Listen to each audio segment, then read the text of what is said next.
That thing there is the star of the show. I wasn't going to do the unboxing today, but it's almost become imperative because it kind of runs in concert with how I'm going to lay out the base on my enclosure, shed base, the placement of the exhaust and the floor vents. So this is the star of the show, not this guy. So let me get started here. But a swig of coffee never hurts anything. So this is the Firman H08051. It's a 10,000 10,000 watt surge and 8,000 running watts on gasoline. And it's dual fuel. What is the stinking rating on LP? It's 250 pounds, so it looks like it's 9050 surge volts or surge watts, and 7250 running watts on low pressure or on liquid propane. It's got an 8-gallon tank for the gas. It's got a 439 cc overhead valve motor. I think they call it like a big head, or anyway, we're going to get to all that. And it's going to make a good alternative for whenever the power goes out and my need for running amperage off of 50 amp and 30 amp connections for my tools and for house current. So what I need to do is look at the footprint of this thing, and I'll probably make another video for the running and the break-in and all that stuff. All I want to do now is look at the thing and get an idea of what it's going to be like, so that I can lay this footprint out on my base. Been waiting a long time for this. I know I was shopping for a unit for a good long while, and over a year. And so I got this thing on eBay. I said in the last video for $800. I've seen them as high as over $1,500 for the same stinking model. And you know what? After doing all the research, I'm finding out that these things are going to be very competitive in the market. It may not rival Honda. Honda's got a fuel ignition now, which takes all the carburation hassles for altitude and gumming and all that stuff. And of course, I mean, you can still foul igniters, but our fuel what am I trying to say? Injection. Injection. So anyway, looks like we've got oil and a hose, the wheels, tools for the liquid propane hookup. These are the stoppers for the pump support, got a funnel. And that's it. That's the accessories. So I'll reach back for that later. Like I say, right now I want to just get some measurements. Ideally, so I can run up to an auto store here before it gets too late and purchase a muffler. I'm thinking advanced, or I don't know, one of them. Gonna have a. I've seen them at a list as low as $25 or $23 for the Thrush muffler. Kind of like a viable option. Then I'm going to run down inside of that cement board.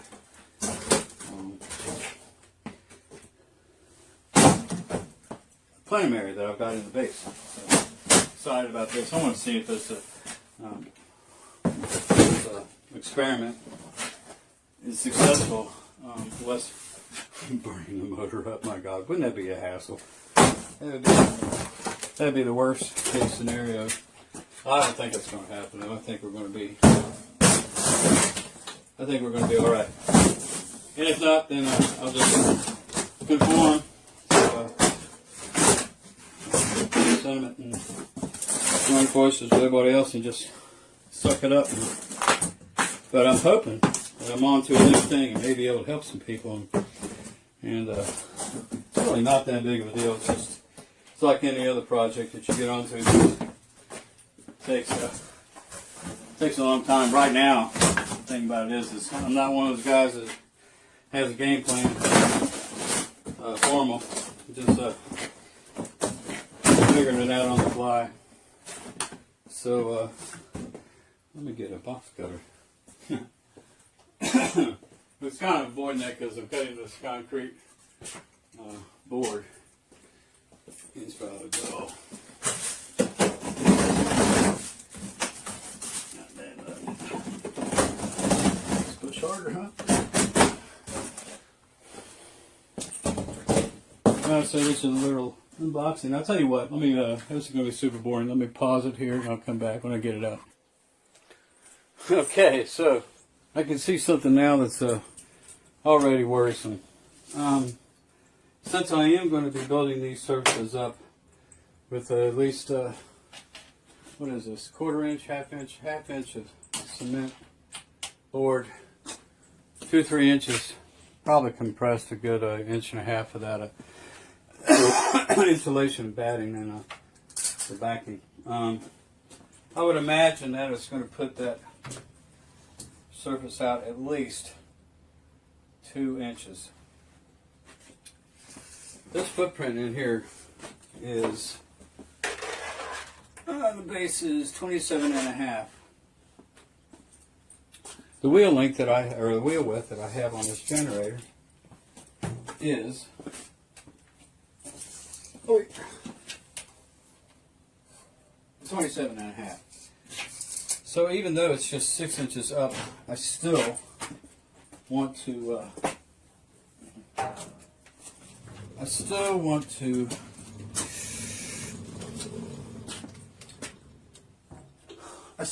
have the soundproofing from the ceiling to the floor. So that means the wheels are coming off. The wheels are coming off, and I don't know if that would probably cant that. I'll have to work that out as far as maybe I'll put some 2x in back here. I'll take a measurement and work all that out. But this measurement here from outside to outside on the wheels is this depth here, pretty much on the money. So those wheels are a good 3 1/4 on each side, which is going to give me an extra 6 inches to play with, which is going to be just fine and dandy for the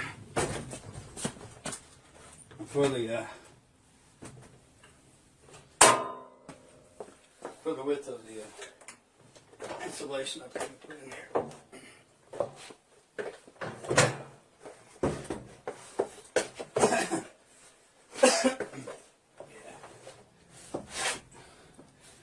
If I hug that wall,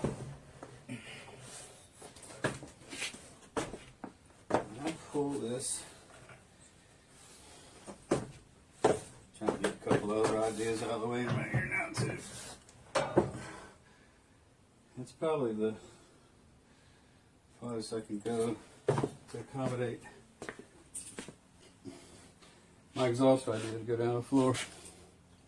I've got a 90 here somewhere. I've hidden it from myself, of course. I don't know what to do with it. Anyway, let me just see if that 90 will go down. I can modify the spark arrestor and have my 3-inch pipe going down to this area that I have made up. Well, it's just enough room for a bottle too. That's great. Here's my pull. Coil. Yeah, but the tire's got to go. Got to go, got to go, got to go, go. Here it is. Got stuff stashed out of my way, so doesn't get on my nerves. I actually probably will have to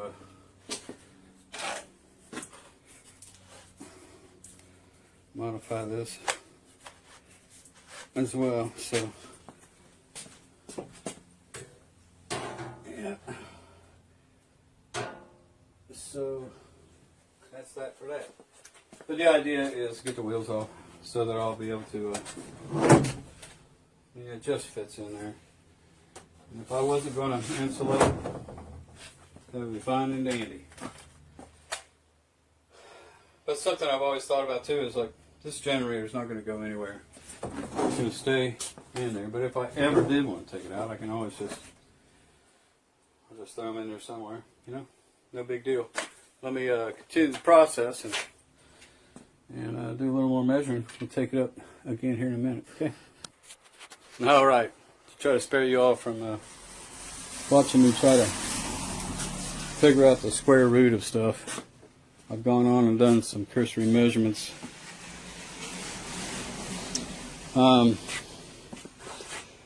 So I'm working on two things at once. I'm always spinning a couple plates at a time, so I've got a basic understanding of this. I have a template here from a floor plan and taped out the dimensions more or less, but what I'm going to do here is so that I can keep the drain going and the store's closed is I think I'm going to get a 3/4 inch tap into where this spark arrestor goes. And either that or I'm going to take this spark arrestor, the holder for that securing plate, which is this thing here. And I'm going to run up the street and work something out. This thing here, I think it was cross-threaded, so I got to get another hardened bolt for that. Other than that, I want to go on and post this as number 2 because it's getting a little long. And shoot, I don't know if it's video 1 or video 2. I can't remember now. But anyway, hey, how's it going? Good to see you, Matt. We got more rain on the way. Oh no, are you serious? It's this weekend. My goodness. I've got some capacitors I got to get on my heat pump. I'm not going to do that in the rain. They're saying 1.5 inches this weekend. At least it's not snow. If it was, we'd ski it, right? Anyway, let me get off here. I'll talk to you guys later. Thanks.